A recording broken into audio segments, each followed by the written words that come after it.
আজকে রবিবার আর এখন সকাল ৭টা মতো বাজে।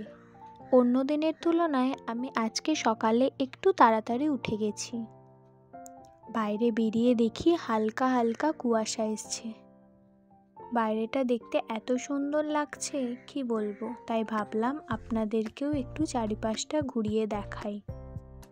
আমার উঠতে একটু দেরিই হয়, তাই সকাল অবধি কোনোদিনই কুয়াশা স্টে করে না। তাই এই শীতকালে আমার আজকে দেখা প্রথম কুয়াশা। খুব সুন্দর লাগছে, শীতকালের ফিলিংটা বেশ পাচ্ছি এই কুয়াশার মাধ্যমে। চলুন এবার বাড়ি যাই, বাড়ি গিয়ে আমি আমার চাটা বানাবো। এই সকালবেলার চাটা নিয়ে আমি ভীষণ পার্টিকুলার। কারোর হাতের সকালবেলার চাটা আমার খেতে ইচ্ছে করে না, তাই চাটা আমি নিজেই বানিয়ে নিই নিজের মতন করে। আমি কিভাবে আমার সকালের চাটা বানাই সেটা আপনাদের সঙ্গে শেয়ার করব আজকে। এখানে গ্যাস জ্বালিয়ে একটা সসপ্যানের মধ্যে আমি চা পাতা আর জল বসিয়ে দিয়েছি। যতক্ষণ চা পাতা থেকে লিকারটা বেরোয় ততক্ষণ ফুটতে দেব। তারপর একটা কাপের মধ্যে কিছুটা আদা নিয়ে নিয়েছি। অনেকেই দেখি আদাটা দিয়ে চা পাতা জলের সঙ্গে ফোটান, কিন্তু আমি সেভাবে চাটা করি না। আদাটা আমি কাপের মধ্যে দিই, এতে আদার ফ্লেভার এবং স্মেলটা ভীষণ ভালো পাওয়া যায়। এরপর আমার চা প্রায় তৈরি হয়ে গেছে। আমি যেহেতু চায়ে কোনো চিনির ব্যবহার করি না, তাই চিনি দিই না। আপনারা যদি চিনি খান তাহলে হালকা চিনিও দিতে পারেন বা মধু দিয়েও খেতে পারেন। আমি একটু আদা দিয়ে চিনি ছাড়া লিকার চাই খাই।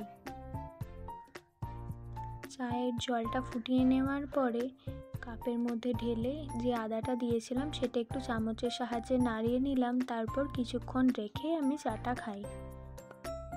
এতে চায়ের স্মেলটা আর আদার স্মেলটা দুটোই ভীষণ ভালোভাবে পাওয়া যায়। আপনারা কিভাবে আপনার সকালবেলার চাটা বানান সেটা আমাকে অবশ্যই কমেন্টে জানাবেন। আজকে চা খেতে খেতে একটা আগন্তুকের আগমন ঘটেছে আমাদের বাড়িতে। চলুন আপনাদেরকে সেটা দেখাই। এই যে একটা কাক পুরো আমাদের বারান্দার মধ্যে উঠে চলে এসছে। আমি এর কাছেই বসে আছি। কাকটার কি সাহস দেখুন, বেশ ভালো লাগছিল দেখতে।